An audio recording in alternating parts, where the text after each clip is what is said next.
네, 은행커의 당잠사입니다. 당신이 잠든 사이 전해진 소식들 브리핑해 드릴 날만 손꼽아 기다렸습니다. 내용 바라보시죠.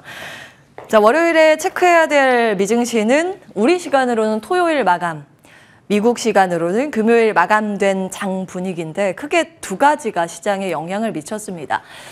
첫 번째는 대형은행의 실적 발표였습니다. 미국은 이제 본격적인 어닝 시즌이 시작이 되는데 통상 미국은 은행으로부터 포문을 열죠. 줄줄이 실적 발표가 나타났습니다. 결론부터 말씀드리면 매출 정말 좋았고요. EPS 주당 순이익도 다 예상을 크게 웃돌았습니다. 사실은 이 은행들은요, 예대 마진이 가장 중요하잖아요. 물론 다른 데서 투자해서 돈을 벌기도 하지만 기본적인 수익 구조가 순이자 이익, 대출이자에서 예금 이자를 뺀 예대 마진입니다.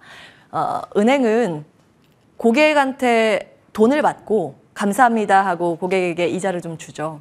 그리고 이 자금으로 다른 데 투자를 하거나 보통 대출을 합니다. 대출할 때 이자를 받게 되죠. 보통 대출이자가 높으니까 대출이자에서 예금이자 나가는 비용을 뺀 순수한 이익이 중요한데요.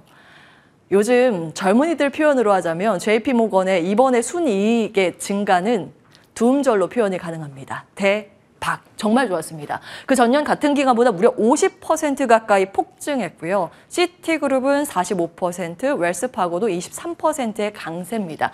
이제 메가캡들 대형 은행들이 여기에 다 위치해 있는데 PNC 파이낸셜 정도만 지역은행인데 사실 지역은행이라고 하기에는 규모가 굉장히 큰 대형 사이즈입니다. 대형은행의 예금 증가가 또 한몫을 했는데요. 대형은행의 힘이라고 표현을 해봤습니다.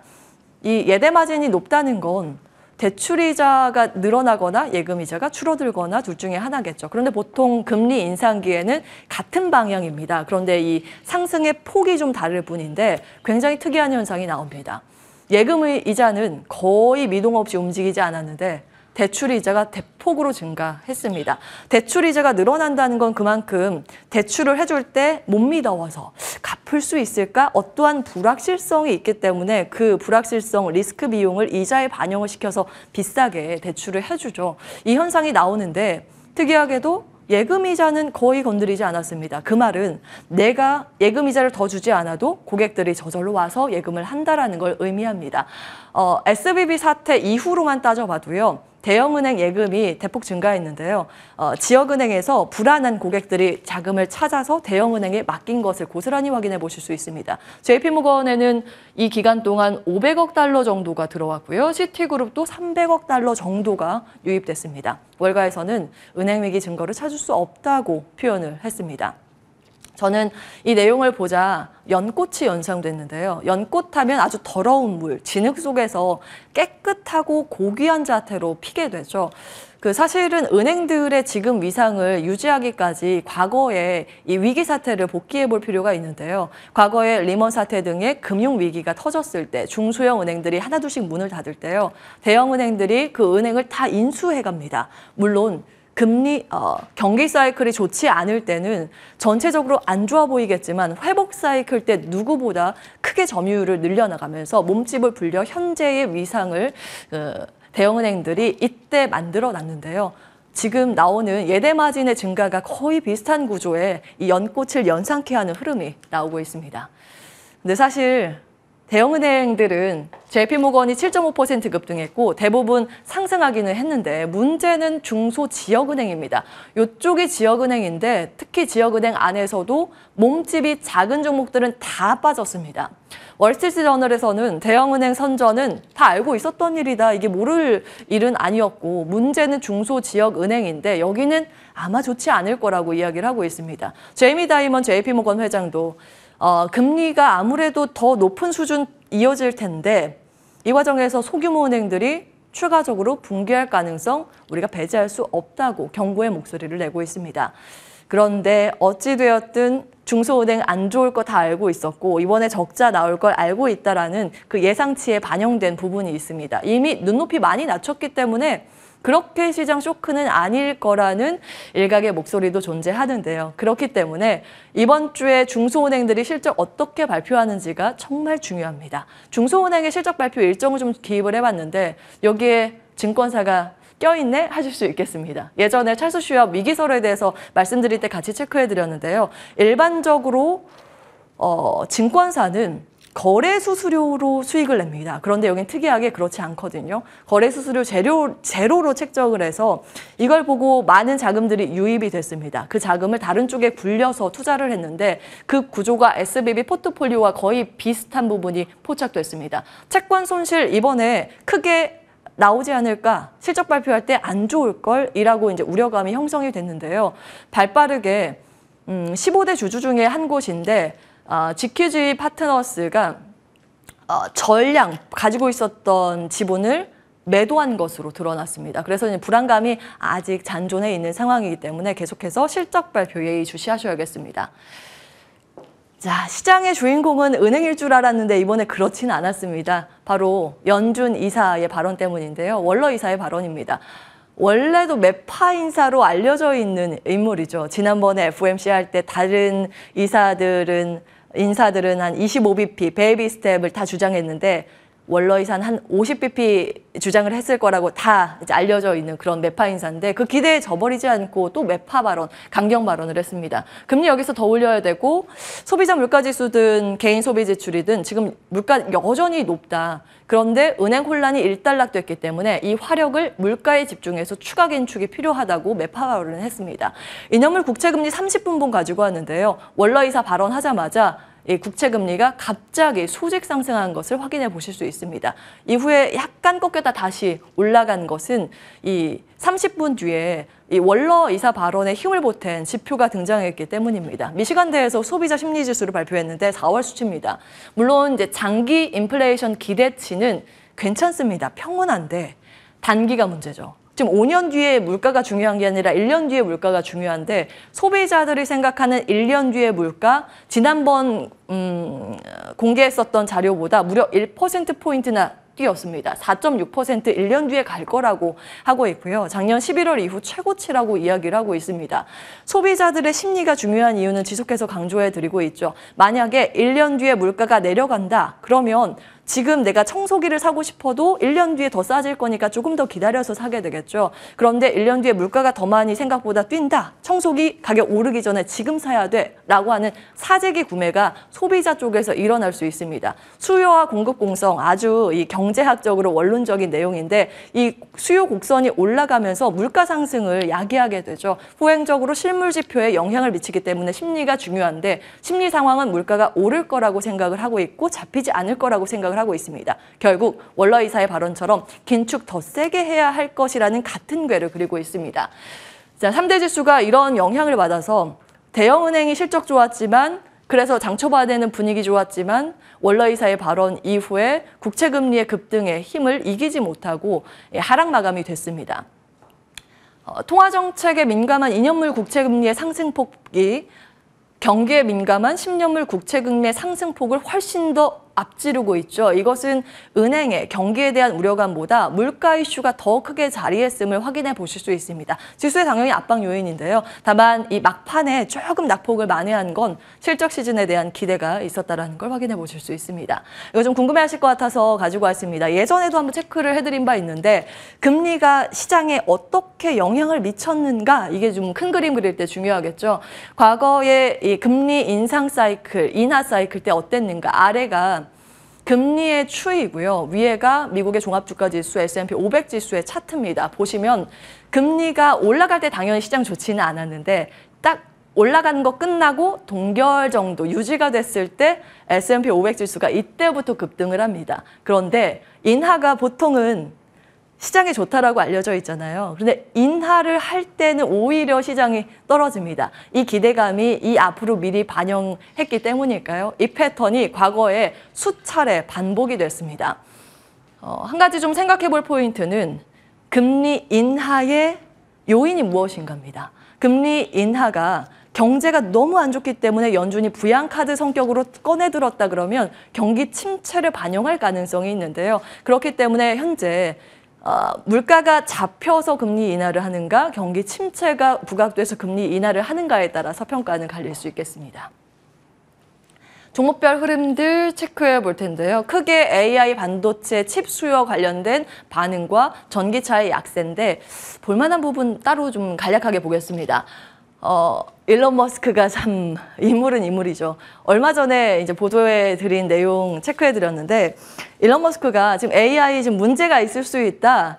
조금 경계를 해야 된다라는 발언을 세게 했습니다. 그런데 속으로는 그 뒤로는 AI 스타트업을 준비하고 있었던 모양입니다. 각종 외신에서는 일론 머스크 스타트업 관련해서 인력을 충원하고 있다는 보도가 나왔습니다. 아니, 일론 머스크도 AI 사업에 뛰어들고 그럼 다른 기업들도 많이 이 사업에 뛰어들면 AI의 시스템 반도체가 앞으로 더 많이 팔리겠는데 많이 팔리면 가격도 오르겠는데 이걸 파는 엔비디아 측에서는 호재죠. 아, 비싸게 팔 수 있어 라고 하면서 1% 상승입니다. 사실 이 이슈가 전해지기 전에는 1% 가까이 마이너스였는데 플러스 1% 마감, 이 변동폭이 2% 정도나 됩니다. 그런데 이 칩을 가져다 써야 하는 마이크로소프트 입장에서는 반도체 비싸지면 그만큼 비용의 지출 부담이 늘어나는 거죠. 그래서 그에 대한 우려감으로 오히려 1.3% 약세 흐름을 보였습니다.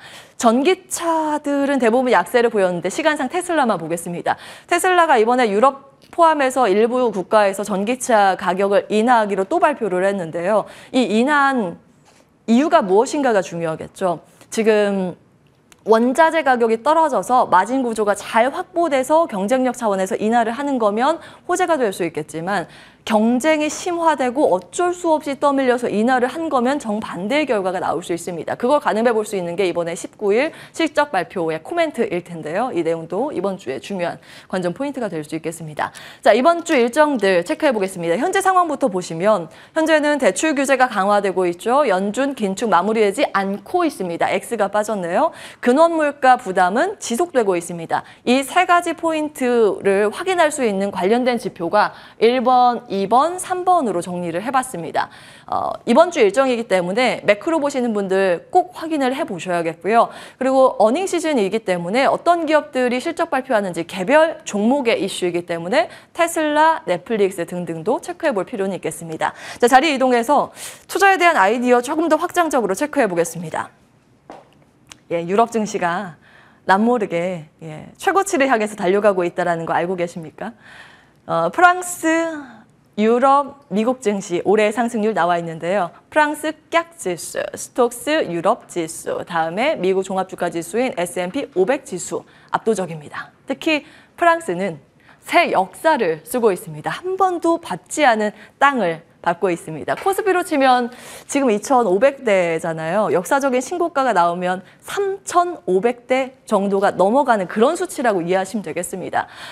두 가지 포인트인데 첫 번째, 유럽은 미국과 다르게 명품 업체의 비중이 높고 가치주의 비중이 높습니다. 참고로 미국은 테크 기업, 기술 기업의 비중이 높죠.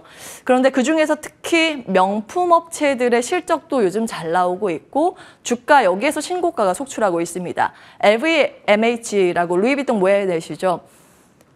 웬만한 명품 브랜드, 지방시 등 다 가지고 있고요. 티파니 같은 주얼리 브랜드 다 가지고 있습니다. 이 기업이 이번에 또 급등을 하면서 신고가 가면서 전 세계 시총 탑 10에 처음으로 진입을 하게 됐고요. 에르메스, 구찌의 모회사, 캐링 등의 주가들도 올 초 대비했을 때 주가가 20-30% 이상의 급등세를 이어가고 있습니다. 중국의 경제활동 재개 효과로 매출이 잡히기 시작했다는 게 그 기대감으로 자기 자리를 하고 있는 상황입니다. 그리고 또 한 가지가 환율 효과인데요. 주가의 우려, 이 부분이 순서가 조금 잘못됐네요. 일단 환율 부분 먼저 보겠습니다. 여기요.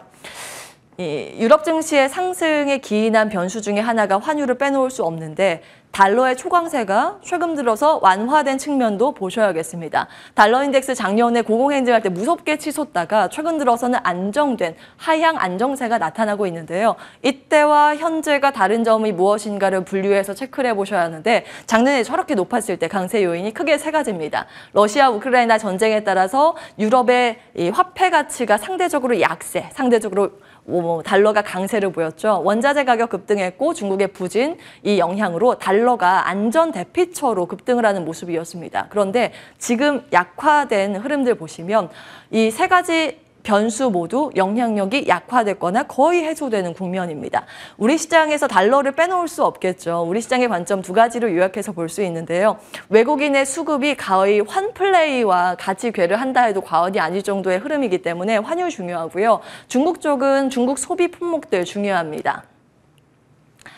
그래서 환율에 대해서 좀 체크를 해보고자 하는데 보시면 달러의 독주가 마무리된 후에 다른 상대적인 통화 가치가 급증한 걸 확인해 보실 수 있습니다. 일본도 많이 올랐는데 영국, 특히 브라질, 상대 강도가 굉장히 높았습니다.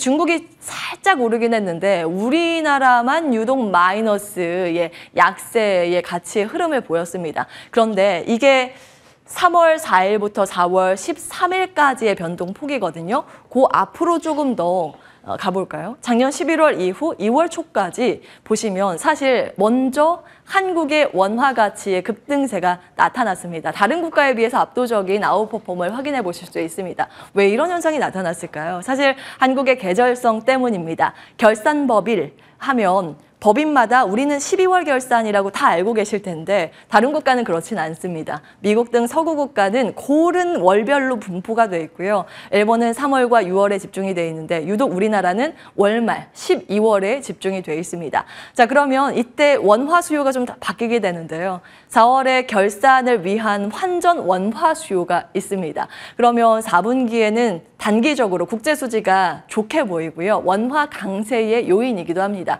그래서 앞서서 보신 그래프에 원화의 상대 강도가 컸었던 그 두 번째 그래프를 연관해서 보시면 되겠고요. 반면에 이거 끝나고 나서 주주총회는 3, 4월 정도에 우리나라는 집중이 돼 있죠. 그리고 나서 한 달 정도의 배당금이 나가는데 그 배당금을 받은 외국인은 일부는 우리나라에 재투자를 하지만 일부는 빼갑니다. 그러면 이 환전을 해서 가지고 가겠죠. 이때 원화 약세 요인이 됩니다. 본원 소득 수지를 보셔도 이게 방향성 없이 한두 달 정도 딱 아래에 찍혔다가 앞뒤로는 굉장히 강한 플러스권을 유지했다는 게 계절적인 요인이라는 게 한눈에 확인이 가능한 자료입니다. 그리고 중국 부분을 볼까요? 중국이요. 아마 보셨을 텐데 요즘 발표되는 족족 경제 지표가 좋았습니다. 좋아도 너무 좋은 상황이죠. 먼저 수출입 데이터는 예상을 다 크게 웃돌았고 정말 깜짝 놀랄 정도의 수출입 지표였습니다. 그리고 중국의 인바운드 분기점이 아마 4월 정도가 될 것이다. 한 10만 명 이때 돌파하지 않을까라는 기대감이 형성되고 있는데요. 이미 중국 내에서 이동이 굉장히 활발하게 나타나고 있죠. 3월 데이터만 보셔도 중국 노선 이용객이 그 전월보다 50% 이상 폭증했고요. 중국 노선 여객수의 회복세도 월이 지날수록 빠르게 늘어나고 있습니다. 그리고 중국의 부동산 지표 발표되는 족족 굉장히 잘 나오고 있는데 이 심리가 개선되고 있음을 확인해 보실 수 있습니다. 자, 우리나라의 관점에서 무엇을 봐야 하는가? 아마 4월, 5월지 정상화의 분기점이 되지 않을까라는 기대감으로 본다면 첫 번째 빠른 중국 서비스 지출의 정상화 속도이고 두 번째 중국의 K-컨텐츠 선호도가 급상승하고 있기 때문에 소비 개선의 여력이 있다라는 그런 기대감입니다. 물론 변수는 우리나라에 대해서 중국이 단체 여행 정책을 완화해줘야겠지만 이미 지금 클리오 같은 경우에는 이번에 분기 매출 발표하는 게 사상 최대가 예상이 되고 있는 상황입니다. 중국과 맞닿아 있는 기업들이 무엇인가는 계속해서 체크를 해보셔야겠습니다. 자, 이제 변압기 이야기를 좀 할까 하는데요. 미국의 변압기 PPI 먼저 보겠습니다. 도매물가죠. 아마 지난주에 다 보셨을 텐데 CPI가 소매물가, PPI가 도매물가, 생산자 물가인데 이 생산자 물가지수 발표를 할 때 항목별로 다 같이 공개가 됩니다. 쭉 보다가 변압기 PPI가 심상치 않아서 그 부분만 따로 발췌를 해왔습니다. 보시면 최근 들어서 특히 올해 들어서 갑자기 질주하며 고공행진을 하면서 역사적인 신고가가 변압기 가격에서 미국 쪽에서 나오고 있습니다. 포인트 정리를 해봤는데요. 북미 지역의 신재생 에너지 투자가 대폭 증가하고 있는 현재 구간입니다. 태양광, 풍력 등 발전소에 대한 투자가 계속 나오고 있는데 지금 전력망이 공급 속도를 따라가지 못하고 있는 상황입니다. 변압기 주문은 폭증하고 있는데 이것을 만들어내는 기업이 그걸 따라가지 못하는 상황입니다. 이 이유가 있는데요. 미국은 지금 임금이 높고 환경 규제에 영향이 큽니다. 이미 그 영향으로 최근 10년간 변압기 생산 기지가 다 해외로 이동이 돼 있습니다. 미국에는 좀 비어있는 상황인데요. 그래서 한국 등의 다른 국가의 수입 의존도가 커지고 있습니다. 변압기에 대한 키워드, 신재생 에너지 이 앞쪽에 위치해 있는 내용이고요. 플러스 미국의 인프라 법안도 여기에 포함이 됩니다. 그리고 오래된 전력망도 교체를 해야 되는데 그 주기가 최근이라고 일컬어집니다. 노후 전력망 교체 수요가 여기에 또 들어가 있습니다. 과거에 2월부터 이 관련 기업들의 실적에 대해서 중요도를 체크해드린 바 있습니다. 현대일렉트릭 실적 발표였는데 사실 주가의 측면에선 대형보다 작은 기업들, 재룡전기 등의 실적이 더 중요하다고 이때 관전 포인트로 실적을 챙겨보셔라 말씀을 드렸습니다. 2월 3일에 말씀드렸고 그 이후에 수차례 이제 변압기 관련 체크 포인트를 체크해드린 바 있는데요. 지금은 주가가 고가에 위치해 있습니다. 현주가가 2018년 이후 최고치를 달리고 있는데 추가된 수치들 3월 수출 확정 금액이 나왔습니다. 이유가 있었죠. 전년 같은 기간보다 380% 폭증했습니다. 그래서 변압기 업체들의 실적이 어떻게 나오고 있는지 궁금해하실 것 같아서 쭉 정리를 해봤고요.